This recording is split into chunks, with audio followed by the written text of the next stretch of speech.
لو أنزلنا هذا القرآن على جبل لرأيته خاشعا متصدعا من خشية الله وتلك الأمثال نضربها للناس لعلهم يتفكرون. الحمد لله والصلاة والسلام على رسول الله وعلى آله وصحبه ومن والاه. السلام عليكم ورحمة الله. برزان خوش حالم لواني 277 لواني كاين تفسير القرآن بيروز بيم وخزمتان ومن بس رزامندي خواهي قول وهوادانم ايوي ازيش سودي لور بقرن. أعوذ بالله من الشيطان الرجيم. بسم الله الرحمن الرحيم. أم حسبتم أن تدخلوا الجنة ولما يعلم الله الذين جاهدوا منكم ويعلم الصابرين. بەڵێ خۆشەویستان هەر لە سیاقی و ئاتانێک کە خی گەورە سوبحانەهو وتەعالە باز لە غەزوەی ئوحود دەکاتن، خی گەورە لە ئاتکانی ڕابردوو باسی لەوە کرد کە ئەو برینە و ئەو ناخۆشێکەوە بەسەر ئیمانداران هات لە ئوحود فقد مەسە القەومە قەرح مثله، لە پێش ئەوەش بەسەر کەسانێکی بێباوەڕ کە لێردا بە قەوم ناویان دەبا، بەسەر کەسانش بێباوەڕی مقابل بەسەر ئەوانیشدا هات. ئیتر ئەوە خوایە سوبحانەهو وتەعالا ڕۆژگار دەگۆڕیتەوە لە نێوان خەڵکیدا و هەروەها چەند حکمەتێکی باس کرد لە بۆ ئەوەی کەوا تێبگەین هیچ کارێکی خوای گەورە بێ حکمەت نییە. ئەوجا دەفەرمی ئەم حەسیبتم ئەن تەدخلوا الجەنە، یان وا تێگەیشتن کەوا دەستنە بەهەشت لە کاتێکدا هێشتا بەدیار نەکەوتیە چێ لەنگۆ جیهادی ڕاستەقینەی کردیە و چێ لەنگۆش سابرە و ئارامگرە. جا لێرەدا دیارە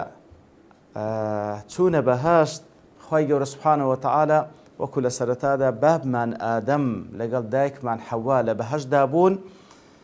خی گەورە سوبحانەهو وتەعالا تەحذیریشی کردبوو، ئاگاداری کردبووە کەوا بە فێڵی شەیتان هەڵ نەخڵەتێ. خی گەورە سوبحانەهو وتەعالا هەموو شتەکانی ناو بەهەشتی لە بۆ حەلال کرد و تەنها دارێک نەبی شەیتان هات توانی هەڵیان خەڵەتێنی ئەو دارێک کە خوا مەنعی کردبوو لێیان بیخۆن. ئیتر خی گەورە بڕیاریدا بێنە سەر ڕووی زەوی. لە دوای ئەو تەجروبەیەی بابمان ئادەم خی گەورە بڕیاریدا هیچ کەسێک نەچیتەوە بەهەشت نەگەڕێتەوە ئەو بەهەشتەی هەتا وەکو تاقی نەکرێتەوە. بابمان ئادەم لە بەهەشت تاقی کراوە، بەڵام نەوەی ئادەم هیچ کەسێک ناستە بەهەشت هەتا وەکو تاقی نەکرێتەوە، هەتا وەکو زەحمەتی نەچێژی، هەتا وەکو سەبر و ئارام نەگری لایق نابی بە بەهەشت. ئیتر دەفەرمی ئەم حەسیبتم لێردا ئەم وەکو زانان دەفەرمن منقەطیعەیە بە معنای بەل دێ کەواتە بەڵکو ئایا وا تێگەیشتن ئیستفهامێکی ئیستنکاریە، ئایا وا تێگەیشتن کەوا دەستنە بەهەشت لە کاتێکدا هێشتا بەدیار نەکەوتێ کە چێ لەنگۆ جیهاد دەکەوت چێ لەنگۆ سەبر دەگری. ولما يعلم الله الذين جاهدوا منكم. ولما دیارە لەم هەیە لەماش هەیە لە زمانی عەرەبی، مەثەلەن دەڵێن لەم یەئتی فلانە کەس نەهاتیە، بەڵام دەڵێن لەما یەئتی فلانە کەس ئێستا نەهاتێ بەڵام متەوەقع بێ. ئیتر لێرە دەفەرمی ولما يعلم الله الذين جاهدوا منكم، یعنی هێشتا خی گەورە نەیزانیەکەوە چێ لەنگۆ جیهاد دەکات چێ لەنگۆ سەبر دەگری، چێ لەنگۆ جیهاد دەکات چێ لەنگۆ سەبر دەگری، بەڵام دەزانی بە دیار دەکەوی. بەڵام ئایا خی گەورە پێشوەخت نەیدەزانین چێ جیهاد دەکات چێ سەبر دەگری؟ ئەو وەکو چەند جارێک باسمان کرد لە ئاتکان پێشووتر، خی گەورە لە ئەزەلەوە لە عیلمی غەیبی خۆی خی گەورە هەموو شتەکان دەزانی، هەتا ڕۆژی قیامەتێ عاقبەتی هەمووانیش لای خی گەورە معلومە، بەڵام لەسەر ئەو عیلمەی خۆی حساب لەگەڵ بەندەکانی ناکە، بەڵکو لەسەر ئەوەی کەوا لێیان دێتە جێ، ئەوەی کەوا بەندەکان بێ ئەختیاری خۆیان چ شتێک ئەنجام دەدەن لەسەر ئەوەیە خی گەورە سزا و پاداش داتەوە. ئەو شتێک کە ئەوانیش ئەنجامی دەن بالضبط مطابقە لەگەڵ عیلمی غەیبی خی گەورە سوبحانەهو وتەعالا. کەواتەوە لەما یعلم الله الذين جاهدوا منكم، دەیزانی چێ لەنگۆ جیهاد دەکات چێ سەبر دەگری و چێش شایانی ئەوەی کەوا بەستە باش، بەڵام لەسەر ئەو عیلمە غەیبەی خۆی خی گەورە حسابتان لەگەڵ ناکە، بەڵکو لەسەر ئەوەی کەوا فعلەن ئەوەی لەنگۆ دێتە دی علمەکی ظاهر و موجود لەسەر عاردی واقع لەسەر ئەوەیە خوای گەورە سزا و پاداشتان داتەوە کەواتە ئەوەی کەوا ڕوش دەدا هەر مطابقە لەگەڵ علمی خوای گەورە سوبحانه وتعالى بەڵام خوای گەورە لەسەر ئەوەی کەوا لێتان ڕوو دەدا لەسەر ئەوەی حسابتان لەگەڵ دەکا. ئیتر بەو شێوەیە خوای گەورە سوبحانه وتعالى دەفەرمی هەتا وەکو بەدیار نەکەوی لە خلالی تەجروبە و ئیبتلا و تاقیکردنەوە چێ لەنگۆ جیهاد دەکا و چێش لەنگۆ سەبر دەگری کە ئەوەی کە جیهاد دەکا ئەوەی سەبر دەگری لەسەر مەشەقەتی تەکالیفەکانی خوای گەورە سوبحانه وتعالى ئەویان لایقە بە بەهەشت نەوەک هەروە تێبگەن هەر ئەوەی ئیمانی هینا بستە بەهەشت شتیوانیە ئیلا دەوی تاقی بکرێتەوە. ولقد كنتم تمنون الموت من قبل أن تلقوه فقد رأيتموه وأنتم تنظرون. ولقد كنتم تمنون الموت أو جا خواهي گەورە سوبحانه وتعالى دەفەرمی پێشترێش بە تەئکید و بە تەحقیق ئەنگۆ تەمەناتان دەکرد بمرن لە پێناوی خواهی گەورە سوبحانه وتعالى و شەهید ببن پێش ئەوەی کەوا بیگەنێ خۆ گەیشت نەمردن فقد رأيتموه بە چاوی خۆتان دیتان و ئەنتم تەنظرون لە بۆ تەئکید و ئەنتم تەنظرون بە چاوی خۆتان تەماشای مردنتان دەکرد. کەواتە لێردا وەکو لە سەبەب نزولەکان باز دەکرێت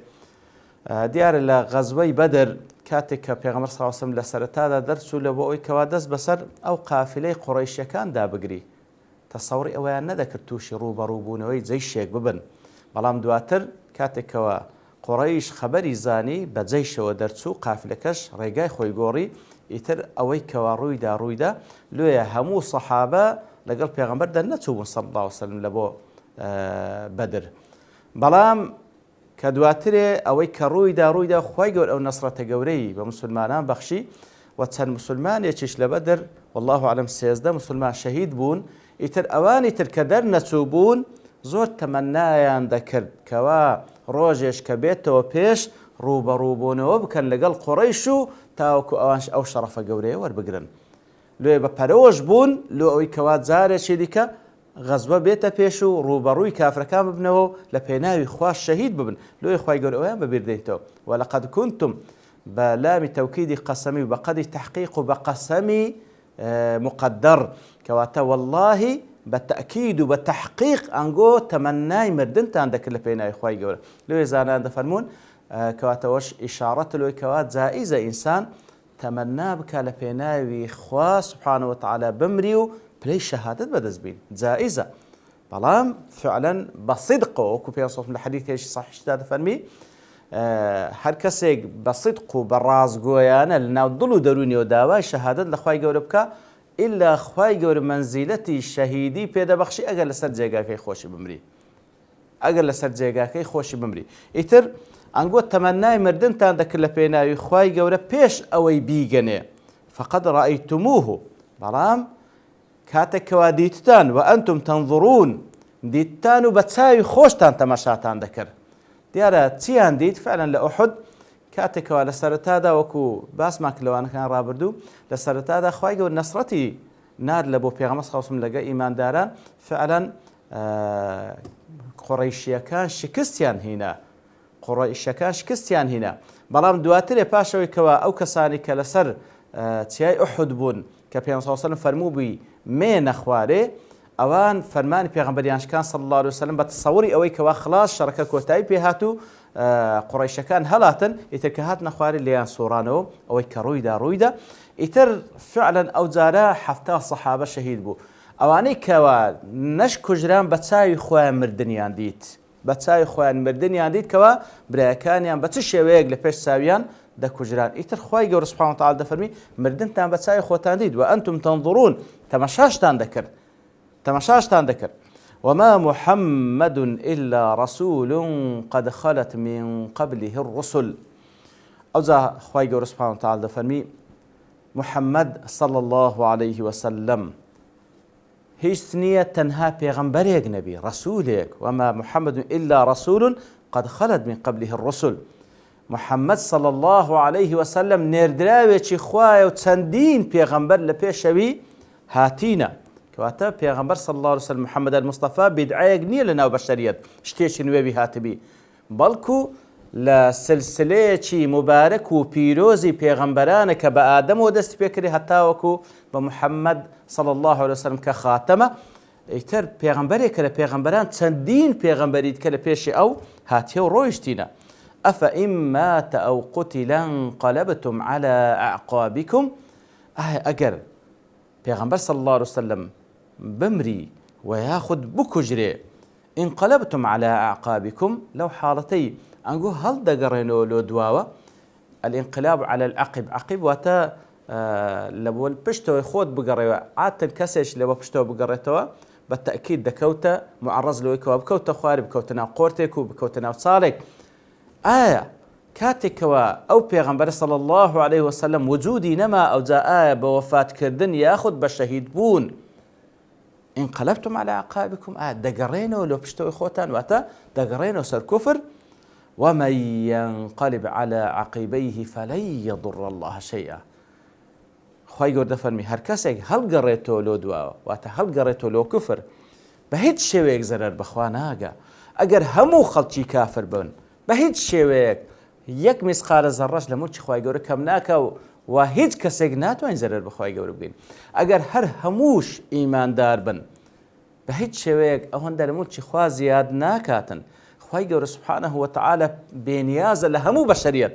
لە هەموو مەخلوقات پێویستی بە کەس نییە. بەڵام کاتێکەوە ئینسانێک ئیمان دەینی خی گەورە ڕازیە لە بۆوی ڕازیە لەبەرەوەی بە قازانجی خۆی لە دنیا لە قیامەتەوە دەبی. و کاتێش کە کەسێک کوفر دەکا خی گەورە ناڕازیە پێی ناخۆشە لەبەر مەسلحەتی ئەو بەندەیەکەوە زەرەرمەندی دنیا و قیامەت دەبی ئەو کەسە. ئیتر هەر کەسێک هەڵگەڕێتەوە لە بۆ دواوە و کافر ببیتەوە فلن يضر الله شيئا وسيجزي الله الشاكرين. ئیتر خی گەورە سبحانه وتعالى ئەوانەی کەوا شکرانە بێژن لە هەموو کاتێک بە تایبەتی لە دوای وەفاتی پێغەمبەر صلی الله عليه وسلم شکرانە بێژە کەواتە بەدڵ شکر دەکا بە زمانیش شکرانە دەکا و هەروەها بە کار و کردەوەش ئەعمەل و ئالە داودە شکرانە دەکاتن خی گەورە پاداشتی ئەوان دەداتەوە پاداشتیان دەداتەوە کەواتە ئەسڵ وە ئینسانی مسلمان لە بەرامبەر هەموو قەدەرەکانی خی گەورە لە بەرامبەر بە هەموو ئەوامیرە شەرعیەکانی شاکر بی. لەبەرەوەی وەکو لە سوورەتی الئینساندا خی گەورە خەڵکی دەکاتە دوو بەش کەسانێک شاکرن کەسانێک کافڕە. ئینا هەدەیناه السەبیلە ئیما شاکرن و ئیما کەفوورە کەواتە یان شاکرە یان کەفوورە کە سیغە مبالغەی کافرە. کەواتە بەرامبەر بە نیعمەتەکانی خی گەورە بەرامبەر بە شەرعی خوا بەرامبەر بە قەدەری خوا پێویستە ئەو ئینسانە شاکر بی وەری بگری بە فەزل و نیعمەتی بزانی و هەروەها بە زمانی اعتراف پێ بکە و باکە بە ئەندامەکانی لاشەشی بەکار و کردەوە جێبەجێی بکاتن. لێرەدا دیارە دەنگۆیەک بڵاو بووە لە ئوحد کە گوایە پێغەمبەر صلی الله عليه وسلم شەهید بووە کاتێکەوە ئیبن قەمیئە وەکو لە با بڵێن کتوبی سیرە بازەکە ئیبن قەمیئە کەسێکی کافر بوو کاتێکەوە موسعەبی کوڕی عومەیری شەهید کرد. موسعەبیش بە شکل بە پێغەمبەر دەچوو صلی الله عليه وسلم ئەو بەدەنگەکی بەرز گوتی ئەمن محەممەدم کوش صلی الله عليه وسلم. شەیطانیش ئەو دەنگەی زۆر بەهێز کرد و هەموو ئەوانەی کەوا لە ساحەکەدا بوون جۆیان لێبوو. ئیتر بووە مای ئەوەی کەوا کەسانێک لە مسلمانان وەکو بڵێ قەدەمی شکا لەبەر ئەو خەبەری کە بڵاو بووە. لە مقابلیشدا بەعەکسەوە کەسانێک لە ئیمانداران هەندەی دیکەورەیان هەستا دەی باشە وەکو کەسێک وەکو ئەنەسی کوڕی نەضر دەی فەرموو دەی ئەنگۆش بمرن لەسەر ئەوەی کەوا پێغەمبەر لەسەری مردیە صلی الله عليه وسلم چ خێر بە ژیانێک وایە کە لە دوای پێغەمبەر صلی الله عليه وسلم ئەنگۆ ببینێ دەی بمرن لەسەر ئەوەی کەوا پێغەمبەر صلی الله عليه وسلم لەسەری مردیە بەڵێ چووە پێش و شەڕشی کرد هەتا وەکو هەندە تیر و هەندە شیری پێکەت وەکو کە لە سیرە باسی دەکرێت لە دوای شەهید بوونی کەس نەیدەناسێتە نا خۆشکەکەی نەبی بە پەنجەکانی دەستی ناسیەوە. ئیتر خی گەورە سوبحانەهو وتەعالە باس لەو حەقەتە دەکاتن و هەروەها هەر ئەو ئاتەش بوو کاتێکەوە پێغەمبەر صلی الله عليه وسلم وەفاتی کرد وەکو هەندێک دەزانن دەفن ئەوە پێشەچیەک بوو لە بۆ وەفاتی پێغەمبەر صلی الله عليه وسلم. مسلمانان خوان ئامادە بکەن شتێکیان هەر لە پێشە شتێکیان هەر لە پێشە لێ کاتێکەوە پێغەمبەر صلی الله عليه وسلم وەفاتی کرد وەکو معلومە ئەبوو بەکر بوو خوای لێ ڕازی بێ ئەو ئاتەی خوێندەوە وما محمد إلا رسول قد خلت من قبله رسل أفإن مات أو قتل انقلبتم على أعقابكم. ئیتر ئەو کاتەبوو سەحابە بەگشتی و بەتایبەتش ئیمامی عومەر خوای لێ ڕازی بی کە زۆر شڵەژا بوو دەیگۆ پێغەمبەر صلی الله علیه و سلم وفاتی نەکردیە بەڵکو وەکو موسا عەلەیهی سڵات وسەلام چوویتە میقات لەگە خوای گەورە سوبحانەهو وتەعالا دەشگەڕێتەوە و پێغەمبەر صلی الله علیه و سلم وفات ناکە هەتا دەست و پێی منافقان نەبڕی. ئەوجا کاتێکەوە ئەبوبەکر هات خوای ڕاز ئەو ئاتەی خوێندەوە و پاشان فەرمی من كان يعبد محمدا فإن محمدا قد مات ومن كان يعبد الله فإن الله حي لا يموت. کەواتە ئەوجا ئیمامی عومەر دەفەرمی کە جۆم لە ئەبوبەکر بوو ئیعلانی وفاتی پێغەمبەر صلی الله علیه و سلم فما حملتی قدمای ئەوز دەفەرمی چۆکم شکاو نەمتوانی خۆم ڕاگرم. ئیتر ئەوە قەزیەکی زۆر مهمە فعلا دین دینی خوایە خوا صاحبێتی ئەگەر لەسەر بەشەرێک بوەستابایە ئەو دەبا لەسەر پێغەمبەر بوەستی صلی الله علیه وسلم بەڵام کە پێغەمبەر صلی الله علیه وسلم ئەدای ڕسالەکەی کرد خوای گەورە سوبحانەهو وتەعالا بردیەوە لۆ لای خۆی و بردیەوە لۆ ناو ڕەحمەت و بەهەشتی پان و بەرینی خۆی. ئیتر ئەو ئیسلامە وەکو منهەج خوا صاحبێتی لەسەر هیچ کەسێک ناوەستیتن لەسەر هیچ کەسێک ناوەستی و ئەسلیش لە دین منهەجە نەوەک ئەشخاص و پێغەمبەری صلی الله عليه وسلم ڕسوولی خۆیان پاش ئەوەی کەوا پەیامەکەی تەواو دەکا خوای گەورە سوبحانەهو وتەعالا ئەو مردنی کە لەسەر هەموو مەخلوقات بڕیاریدا لەسەر ئەو لەسەر باقی پێغەمبەرانی دیکەش بڕیارەکەی جێبەجێ دەکا. وصلى الله وسلم على نبينا محمد وعلى آله وصحبه أجمعين وآخر دعوانا الحمد لله رب العالمين. لو أنزلنا هذا القرآن على جبل لرأيته خاشعا متصدعا من خشية الله وتلك الأمثال نضربها للناس لعلهم يتفكرون.